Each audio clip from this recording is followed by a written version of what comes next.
क्या आपने कभी सुना है कि किसी इंसान ने हवा के खिलाफ मुकदमा दर्ज किया हो? ऐ अल्लाह के नबी, मुझे हवा से शिकायत है, उसने मेरा हाथ तोड़ दिया है। क्या आप जानते हैं कि हजारों साल पहले एक ऐसी सल्तनत भी थी जहां पहाड़ मोम की तरह पिघलते थे और तांबा पानी की तरह जमीन से उबलता था। एक ऐसी जगह जहां मजदूर इंसान नहीं बल्कि वो जिन्नात थे जिन्हें कोई दीवार या जंजीर नहीं रोक सकती थी। आज हम सुलेमान अलैहिस्सलाम की उस सुपर इंडस्ट्री की सैर करेंगे जहां तांबे के चश्मे बहते थे और जहां ऐसी देंघें बनती थीं जिनमें एक साथ 20-20 ऊंटों का गोश्त पकाया जाता था। आखिर वो जिन्नात कौन से काम करते थे जो इंसान नहीं कर पाते थे, और वो कौन सा फरिश्ता था जो आग का कोड़ा हाथ में लिए उन जिन्नात पर पहरा देता था। नाजरीन किराम, बैतुल मुकद्दस की वादियों में एक अजीब मंजर था। फिजा में हथौड़ों के चलने की आवाजें नहीं थी बल्कि पहाड़ों के सीने से ऐसी गूंज आती थी जैसे कोई ताकतवर वजूद उन्हें अपने हाथों से तराश रहा हो। हजरत सुलेमान अलैहिस्सलाम के हुक्म पर जिन्नात की एक बहुत बड़ी फौज काम पर लगी हुई थी। ये वो जिन्नात थे जिन्हें अल्लाह ने आपके ताबे कर दिया था। उनके जिस्म लतीफ थे, वो हवा की तरह तेज चलते थे, मगर जब वो काम करते तो उनके हाथ इतने कसीफ और मजबूत हो जाते कि वो संगे मरमर को मक्खन की तरह काट देते। दोस्तों, जरा सोचें, एक वसीआ व अरीज मैदान है जहां जमीन से एक चश्मा उबल रहा है, लेकिन यह ठंडे पानी का चश्मा नहीं था, यह ऐनुल केत्र था, यानी पिघले हुए तांबे का चश्मा। अल्लाह के हुक्म से तांबा माया लिक्विड बनकर 3 दिन और 3 रातों तक इसी तरह बहता रहा जैसे पहाड़ी नदी बहती है। जिन्नात इस पिघले हुए सुर्ख तांबे को बड़े बड़े बर्तनों में जमा करते और इससे वो चीजें बनाते जिनका तसव्वुर आज की दुनिया भी नहीं कर सकती। वो जिन्नात हजरत सुलेमान अलैहिस्सलाम के लिए बुलंद ओ बाला महल, किले और इबादत गाहें तामीर करते थे। कुरान बताता है कि वो उनके लिए महारीब यानी ऊंचे सुतूनों वाली इमारतें और तमसील यानी खूबसूरत नक्श ओ निगार बनाते थे। यही नहीं, वो जिन्नात मिट्टी के छोटे प्याले नहीं बल्कि जिफान कल जवाब यानी तालाब जैसे बड़े बड़े प्याले बनाते थे जिनमें हजारों लोग एक साथ खाना खा सकते थे। वहां ऐसी देगें मौजूद थीं जो इतनी वजनी और बड़ी थीं कि उन्हें जमीन में मुस्तकिल नस्ब कर दिया गया था, क्योंकि कोई इंसानी ताकत उन्हें हिला तक नहीं सकती थी। दोस्तों, अब आपके ज़हन में यह सवाल आ रहा होगा कि क्या यह जिन्नात अपनी मर्जी से यह सख्त काम करते थे? क्या वो इतने ही फरमानबरदार थे? हकीकत यह है कि नहीं, उनमें से बहुत से सरकश और जिद्दी भी थे। लेकिन अल्लाह ने हजरत सुलेमान अलैहिस्सलाम को उन पर वो रोक दिया था कि वो सर उठाने की हिम्मत नहीं कर सकते थे। जब ये हजारों जिन्नात काम कर रहे होते थे तो उनके दरमियान एक फरिश्ता खड़ा होता था जिसके हाथ में आग का एक ताजियाना कोड़ा होता था। यह फरिश्ता अल्लाह की तरफ से उन पर मुवक्किल था। अगर कोई जिन काम चोरी करता या हजरत सुलेमान अलैहिस्सलाम के हुक्म से जरा भी इधर उधर होता तो वो फरिश्ता उस आग के कोड़े से उसे ऐसी जर्ब लगाता कि वो जिन वहीं जलकर राख हो जाता।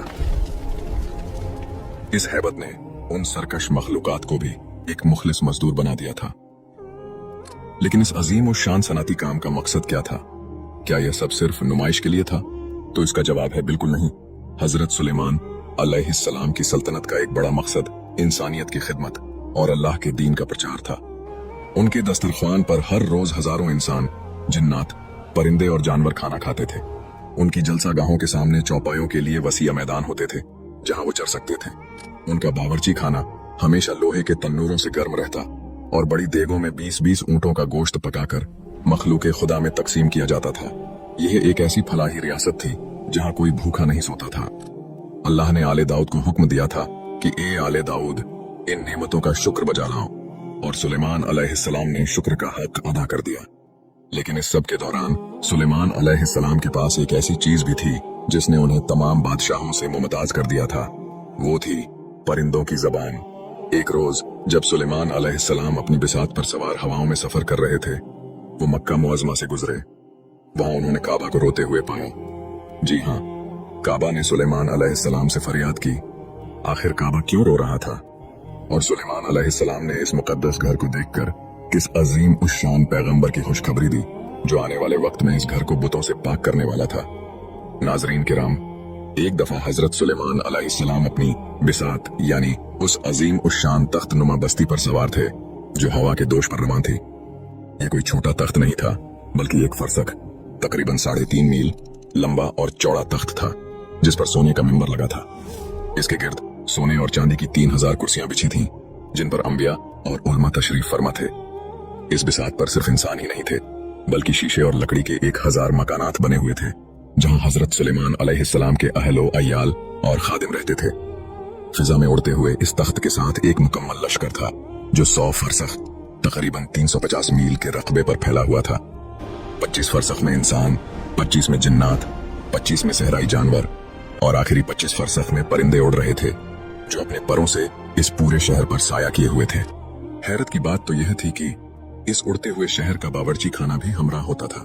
लोहे के बड़े बड़े तन्नूरों में आग जल रही होती, कारीगर अपने कामों में मसरूफ होते और घोड़े अपने अस्तबल में बंधे होते, जबकि पूरी बिसात हवा पर तैर रही होती। हजरत सुलेमान अलैहिस्सलाम जब चाहते हवा को हुक्म देते और वो कभी तेज और कभी नर्म रफ्तार से उन्हें मंजिल की तरफ ले जाती थी। दोस्तों, जब यह अजीम उशान लश्कर इस तखर से यमन की तरफ जाते हुए मदीना तैयबा के ऊपर से गुजरा, तो हजरत सुलेमान अलैहिस्सलाम ने अपने साथियों से एक तारीखी जुमला कहा। आपने फरमाया, ये वो जगह है जहां आखिरुज़्ज़मां पैगंबर हजरत मोहम्मद हिजरत करके तशरीफ लाएंगे। क्या कहना उस खुशनसीब इंसान का जो उन पर ईमान लाएगा। यह सुनकर पूरे लश्कर में एक वस्त की कैफियत तारी हो गई। लेकिन जब यह बिसात मक्का मुअज़्ज़मा पहुंची तो फिजा का रंग बदल गया। हजरत सुलेमान अलैहिस्सलाम ने नीचे देखा कि काबा के गिर्द सैकड़ों बुत रखे हुए हैं और कुफ्फार उनकी परस्तिश कर रहे हैं। काबा की हालत देखकर हजरत सुलेमान अलैहिस्सलाम का दिल भर आया। इसी लम्हे काबा के दरो दीवार से रोने की आवाज आई। काबा ने अल्लाह की बारगाह में फरियाद की, ए मेरे पालने वाले, तेरा एक दर पैगंबर और तेरे दोस्तों की इतनी बड़ी जमात मेरे पास से गुजरी, लेकिन न वो मेरे पास उतरे और न यहाँ नमाज पढ़ी, जबकि मेरे चारों तरफ ये बुत रखे हुए हैं और लोग इनकी पूजा कर रहे हैं। तब अल्लाह ताला ने अपने घर पर वही नाजिल की और फरमाया, ए काबा, तू गिरिया मत कर, मैं बहुत जल्द इस जमीन को सजदा करने वालों की पेशानियों से भर दूंगा। मैं एक ऐसी किताब कुरान नाजिल करूंगा और आखिरी जमाना में एक ऐसे पैगंबर को भेजूंगा जो तमाम पैगंबरों में सबसे बरतर होगा, यानी हजरत मोहम्मद सल्लल्लाहु अलैहि व आलिहि वसल्लम। हजरत सुलेमान अलैहिस्सलाम ये सब सुन रहे थे और उनकी आंखें तशक्कुर से नम थीं। वो समझ गए कि अगरचे आज उनकी बादशाही अजीम है, लेकिन असल अजमत उस हस्ती की होगी जिसके कदम इस जमीन पर पड़ेंगे। लेकिन क्या आप जानते हैं कि हजरत सुलेमान अलैहिस्सलाम की इस अजीम उस शान बादशाही और उनके मौजात के पीछे एक और पहलू भी था, और वो पहलू था अदल व इंसाफ। अल्लाह ने उन्हें सिर्फ जिन्हों और हवाओं पर ही नहीं, बल्कि जानवरों और मजलूमों के हुकूक पर भी हाकिम बनाया था। एक बार हवा के हाथों एक बूढ़ी औरत का हाथ टूट गया तो हजरत सुलेमान अलैहिस्सलाम ने हवा को अदालत में तलब कर लिया। आखिर हवा ने क्या सफाई दी। एक दफा दरबारी सुलेमानी लगा हुआ था। फिजा में वही हैबत थी जो हमेशा होती है, मगर आज एक ज़ईफा बुढ़िया दरबार में हाजिर थी। उसने कांपती हुई आवाज में अर्ज की, ए अल्लाह के नबी, मुझे हवा से शिकायत है, इसने मेरा हाथ तोड़ दिया है। दरबार में मौजूद जिन्नात और इंसान हैरान रह गए, मगर हजरत सुलेमान अलैहिस्सलाम के चेहरे पर संजीदगी थी। आपने उसी वक्त हवा को तलब किया। फिजा में एक सनसनाहट हुई और हवा एक मरई कुव्वत की तरह हाजिर हुई। सुलेमान अलैहिस्सलाम ने पूछा, ऐ हवा, तूने इस ज़ईफा को क्यों तकलीफ पहुंचाई? हवा ने अर्ज की, ए अल्लाह के नबी, मेरा मकसद इसे दुख पहुंचाना नहीं था। अल्लाह ने मुझे हुक्म दिया था कि समंदर में एक कश्ती गर्क होने वाली है, इसमें मौजूद लोगों को बचाने के लिए मुझे तेजी से पहुंचना था। मैं अपने रब के हुक्म की तामील में तेजी से रवां हुई। यह औरत छत पर खड़ी थी और मेरी लपेट में आकर गिर गई, जिससे इसका हाथ टूट गया। मेरा इरादा बुरा नहीं था, मैं तो जाने बचा रही थी। अब यह एक ऐसा नाजुक फैसला था जिसमें एक तरफ सैकड़ों जाने बचाने का बड़ा मकसद था और दूसरी तरफ एक फर्द का नुकसान। हजरत सुलेमान अलैहिस्सलाम ने अल्लाह से मुनाजात की कि इस मामले में क्या फैसला दूं। तब अल्लाह की तरफ से वही आई कि अगरचे हवा कश्ती वालों को बचाने चली थी, मगर इस ज़ईफा का नुकसान हुआ है, लिहाजा कश्ती वालों के जिम्मे है कि वो इस औरत के हाथ की दियत हर्जाना अदा करें, क्योंकि मेरा इंसाफ किसी पर भी जुल्म बर्दाश्त नहीं करता।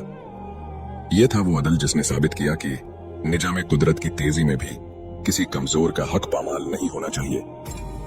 दोस्तों, हजरत सुलेमान अलैहिस्सलाम की जिंदगी का यह रुख तो जाहो जलाल वाला था, लेकिन क्या आपको मालूम है कि वो खुद को क्या समझते थे? वो बादशाह जिसका नाम सुनकर बड़े बड़े जाबिर हुक्मरान थर थर कांपते थे, उसका अपना दिल कितना नरम था। दोस्तों, हर रोज सुबह जब सूरज निकलता, हजरत सुलेमान अलैहिस्सलाम अपने दरबार से निकलते थे। वो पहले रईसों और अमीरों के पास से गुजरते, उनकी खैरियत लेते, मगर उनका सफर वहां खत्म नहीं होता था। वो चलते चलते शहर के उस कोने में पहुंच जाते जहां मिस्कीन और गरीब लोग बैठे होते थे। वो दुनिया का अजीम तरीन बादशाह अपने शाही लिबास के नीचे मोमी जामा, एक किस्म का सख्त कपड़ा पहने हुए, खामोशी से इन गरीबों के दरमियान जमीन पर बैठ जाते। वो उनके कंधे से कंधा मिलाकर बैठते और फरमाते, एक मोहताज के पास बैठा है। एक बार एक आबिद ने हजरत सुलेमान अलैहिस्सलाम का तख्त उड़ते हुए देखा तो पुकार उठा, ए सुलेमान, अल्लाह ने आपको कितनी बड़ी बादशाही अता फरमाई है। हवा ने यह आवाज सुलेमान अलैहिस्सलाम के कानों तक पहुंचा दी। आपने उस आबिद के करीब जाकर जो बात कही वो हम सबके लिए एक सबक है। आपने फरमाया, ए अल्लाह के बंदे, मोमिन के नामे आमाल में एक बार सुभान अल्लाह कहना इस पूरी बादशाही से बेहतर है जो मुझे दी गई है, क्योंकि यह बादशाही एक दिन खत्म हो जाएगी, लेकिन इस एक तस्बीह का सवाब हमेशा बाकी रहेगा। यह सुनकर दरबार में मौजूद जिन्नात भी सोच में पड़ गए। जिन्नात के बारे में आपको एक दिलचस्प बात बताऊं। अक्सर लोग पूछते हैं कि जिन्नात तो लतीफ मखलूक हैं, वो हवा की तरह होती हैं, तो वो पत्थर कैसे उठाते थे? इमाम जाफर सादिक अलैहिस्सलाम ने इसका राज बताया है। अल्लाह ने जब उन्हें सुलेमान अलैहिस्सलाम का ताबे बनाया तो उनके लतीफ जिस्मों को कसीफ यानी मादी तौर पर वजनी और मजबूत बना दिया था, ताकि वो इंसानों की तरह सख्त मुशक्कत वाले काम कर सकें। नाजरीन, क्या आप जानते हैं कि हजरत सुलेमान अलैहिस्सलाम की मौत कैसे हुई? क्या यह सच है कि वो 1 साल तक अपने असा लाठी के सहारे खड़े रहे और किसी को खबर तक न हुई कि कायनात का इतना बड़ा बादशाह दुनिया से रुखसत हो चुका है? आखिर जिन्नात को उनकी मौत का पता कैसे चला? और वो कौन सा छोटा सा कीड़ा था जिसने जिन्नात का गुरूर खाक में मिला दिया? हजरत सुलेमान अलैहिस्सलाम की जिंदगी के आखिरी अय्याम एक ऐसे किले में गुजर रहे थे जिसे शयातीन ने आपके लिए तैयार किया था। यह किला कोई आम इमारत नहीं थी, बल्कि इसमें 1000 कमरे थे और हर कमरे में आपकी एक जोजा रहती थी। अल्लाह ने आपको 40 मर्दों की ताकत अता की थी और आप इतनी बड़ी सल्तनत और खानदान की जिम्मेदारियों के बावजूद एक लम्हा भी इबादत से गाफिल नहीं होते थे। किले के बाहर का मंजर बड़ा अजीब था। जिन्नात पत्थरों के बोझ तले दबे हुए थे, उनके जिस्मों से पसीना बह रहा था और वो थकन से चूर थे। इब्लीस उनके पास आता और उनसे पूछता, तुम्हारा क्या हाल है? वो जवाब देते, हमारी ताकत खत्म हो चुकी है, हम मर रहे हैं। इब्लीस ने उन्हें बहकाया, मगर हवा ने यह सारी गुफ्तगू सुलेमान अलैहिस्सलाम तक पहुंचा दी। आपने हुक्म दिया कि यह जिन्नात अब रात दिन काम करेंगे और पत्थर पहुंचाने के बाद वहां से इतनी ही मिट्टी वापस लाएंगे। जिन्नात की जिंदगी अजीर्ण हो गई थी, मगर वो सुलेमान अलैहिस्सलाम के सामने सर उठाने की हिम्मत नहीं रखते थे। यहाँ पर मैं आपको एक बात बताता चलूं कि उल्मा फरमाते हैं कि लोगों को तंग करना मुनासिब नहीं है, ख्वाह वो बदकार ही क्यों न हो। हजरत सुलेमान अलैहिस्सलाम का जिन्नात के साथ यह रवैया शायद उनकी शरारत और सरकशी की वजह से हो, वरना फरमा बरदारों पर बिला वजह जबर और तशद्दुद करना किसी नबी की शान के मुताबिक नहीं है। असल हकीकत तो अल्लाह ही बेहतर जानता है। इसी दौरान हजरत सुलेमान अलैहिस्सलाम की वफात का वक्त करीब आ गया। आप अपने शीशे के महल में दाखिल हुए, जहां से आप बाहर काम करते हुए जिन्नात को देख सकते थे। आपने अपना असा लाठी लिया, इसके सहारे खड़े हुए और अल्लाह की इबादत में मसरूफ हो गए।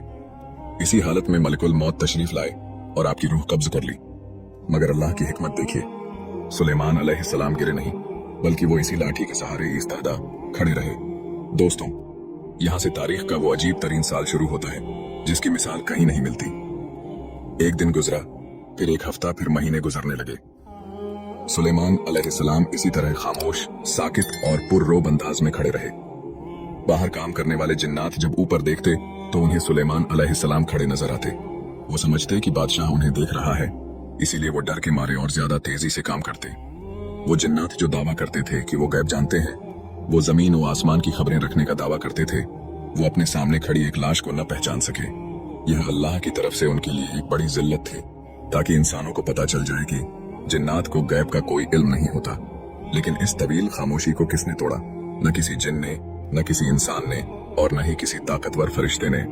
अल्लाह ने एक मामूली से कीड़े दीमक को हुक्म दिया कि वो सुलेमान अलैहिस्सलाम के अस्सा को नीचे से खाना शुरू करे। वो छोटा सा कीड़ा आहिस्ता आहिस्ता इस लकड़ी को अंदर से खोखला करता रहा। किसी को खबर न हुई कि कायनात के सबसे बड़े बादशाह के सहारे को एक हकीर सा कीड़ा खत्म कर रहा है। आखिरकार वो लम्हा आ गया जब वो लाठी अंदर से बिल्कुल खत्म हो गई। 1 साल मुकम्मल हो चुका था। जैसे ही दीमक ने आखिरी रेशा काटा, वो असा टूट गया और हजरत सुलेमान अलैहिस्सलाम का जस्दे मुबारक जमीन गिरा। जैसे ही बादशाह गिरा, पूरे किले में एक हलचल मच गई। जिन्नात काम छोड़कर भागे, इंसान हैरत ज़्यादा रह गए। जब उन्होंने करीब जाकर देखा तो पता चला कि सुलेमान अलैहिस्सलाम तो 1 साल पहले ही इंतकाल कर चुके थे। उस वक्त जिन्नात को अपनी बेवकूफी का एहसास हुआ कि अगर वो वाकई गैब जानते होते तो इस 1 साल की जिल्लत और मुशक्कत से बच जाते। सुलेमान अलैहिस्सलाम की वफात के बाद आपके वजीर आसिफ बिन बरखिया ने आपकी वसीयत के मुताबिक जिम्मेदारियां संभालें, लेकिन वो सल्तनत जो सुलेमान अलैहिस्सलाम के साथ थी वो आहिस्ता आहिस्ता बिखरने लगी। सुलेमान अलैहिस्सलाम तो दुनिया से रुखसत हो गए, लेकिन उनकी वो अंगूठी, उनका वो तख्त और वो जिन्नात जो समंदरों में कैद हैं, उनका क्या हुआ? क्या आप जानते हैं कि सुलेमान अलैहिस्सलाम की वफात के बाद बनी इसराइल पर एक ऐसा जालिम बादशाह गालिब आया जिसने उनकी इबादत गाहों को तबाह कर दिया और उन्हें बदतरीन गुलामी में धकेल दिया। दोस्तों, उस बादशाह का नाम था बख्त-ए-नसर। आखिर बख्त-ए-नसर ने बनी इसराइल के साथ क्या किया और सुलेमान अलैहिस्सलाम के वसी आसिफ बिन बरखिया क्यों लोगों की नजरों से ओझल हो गए? सुलेमान अलैहिस्सलाम के जसदे मुबारक के गिरते ही जैसे पूरी कायनात का तवाजुन बिगड़ गया। जिन्नात का वो गिरोह जो 1 साल तक धोखे में काम करता रहा, अब गुस्से और इंतकाम की आग में जल रहा था। वो शयातीन जिन्हें सुलेमान अलैहिस्सलाम ने समंदरों और पत्थरों में कैद किया था, उनकी चीखें अब भी लहरों के नीचे सुनाई देती थीं। सुलेमान अलैहिस्सलाम ने अपनी वफात से पहले अल्लाह के हुक्म से आसिफ बिन बरखिया को अपना वसी जानशीन मुकर्रर किया था। आसिफ वो थे जिनके पास किताब का इल्म था, वो जो एक पलक झपकने में मलका बिल्कीस का तख्त यमन से बैतुल मुकद्दस ला चुके थे। शुरू में सुलेमान अलैहिस्सलाम के सच्चे पैरोकार आसिफ के पास आते, अपने दीनी मसाइल पूछते और हिदायत लेते, लेकिन फिर एक अजीब वाकया हुआ। अल्लाह की हिकमत के तहत आसिफ बिन बरखिया भी लोगों की नजरों से ओझल हो गए। यह एक तवील गैबत का दौर था। लोग उन्हें ढूंढते, रोते और फरियाद करते, मगर वो किसी को नजर न आते। एक तवील अरसे के बाद वो दोबारा जाहिर हुए, लोगों के दिलों को ईमान की रोशनी से भरा और फिर हमेशा के लिए रुखसत हो गए, यह कहकर कि अब हमारी मुलाकात कयामत के दिन सिरात के नजदीक होगी। दोस्तों, जैसे ही आसिफ बिन बरखिया नजरों से ओझल हुए और बनी इसराइल अल्लाह के अहकामात से दूर हुए, उन पर वो वक्त आया जिसका जिक्र सुनकर आज भी रूह कांप उठती है। मशरिक से एक जालिम और बेरहम बादशाह बख्त-ए-नसर नेबुकदनेस्सर अपने लाखों के लश्कर के साथ तूफान की तरह बढ़ा। उसने सुलेमान अलैहिस्सलाम के बसाए हुए शहरों को खाके सियाह कर दिया। वो हैकले सुलेमानी जिसकी दीवारों में जिन्नात ने नायाब जवाहरात जड़े थे, बख्त-ए-नसर के सिपाहियों ने उन्हें अपनी तलवारों से उखाड़ फेंका। बनी इसराइल की वो औरतें और बच्चे जो कभी शहजादों की तरह रहते थे, अब जंजीरों में जकड़े हुए बेबीलोन की गलियों में गुलाम बनाकर ले जाए गए। यह वो सजा थी जो अल्लाह की नेमतों की नाशुक्री और अपने पैगंबर के रास्ते से भटकने पर उन्हें मिली। वो अजीम शान सनातें, वो तांबे के चश्मे और वो देंगे जिन्हें कोई हिला नहीं सकता था, सब तारीख की धूल में दफन हो गए। बख्त-ए-नसर ने हर उस यादगार को मिटा दिया जो सुलेमान अलैहिस्सलाम की अजमत की निशानी थी, लेकिन एक चीज थी जो वो नहीं मिटा सका, और वो थी सुलेमान अलैहिस्सलाम की वो पेशगोई जो उन्होंने काबा के ऊपर से गुजरते हुए की थी। अल्लाह ने सुलेमान अलैहिस्सलाम से वादा किया था कि यह बुत परस्ती और यह जुल्म आर्जी है। एक वक्त आएगा जब कायनात का सबसे बड़तर पैगंबर हजरत मोहम्मद सल्लल्लाहु अलैहि वसल्लम तशरीफ लाएंगे और इस जमीन को दोबारा सजदों से भर देंगे। बख्त-ए-नसर जैसे हजारों जालिम आए और मिट गए, मगर सुलेमान अलैहिस्सलाम का तज़किरा आज भी कुरान की आयतों में जिंदा है। हजरत सुलेमान अलैहिस्सलाम की दास्तान हमें यह सिखाती है कि बादशाही अंगूठी में नहीं बल्कि अल्लाह की बंदगी में है। ताकत वो नहीं जो जिन्नात को गुलाम बना ले, बल्कि ताकत वो है जो इंसान को अपने रब के सामने झुका दे। आज सुलेमान अलैहिस्सलाम का वो जिस्मानी तख्त शायद हमें नजर न आए, लेकिन उनकी हिकमत आज भी कायनात के जर्रे जर्रे में मौजूद है। लेकिन क्या वो पुरस्रार अंगूठी वाकई मिट्टी में दब गई, या वो आज भी किसी ऐसी जगह महफूज है जहां तक कोई आम इंसान नहीं पहुंच सकता? और क्या इमाम वक्त के ज़हूर के वक्त वो तमाम मौजज़ाती अशिया दोबारा दुनिया के सामने आएंगी? ये राज तो वक्त ही फाश करेगा, लेकिन एक बात सच है कि तारीख अपने आप को दोहराती जरूर है।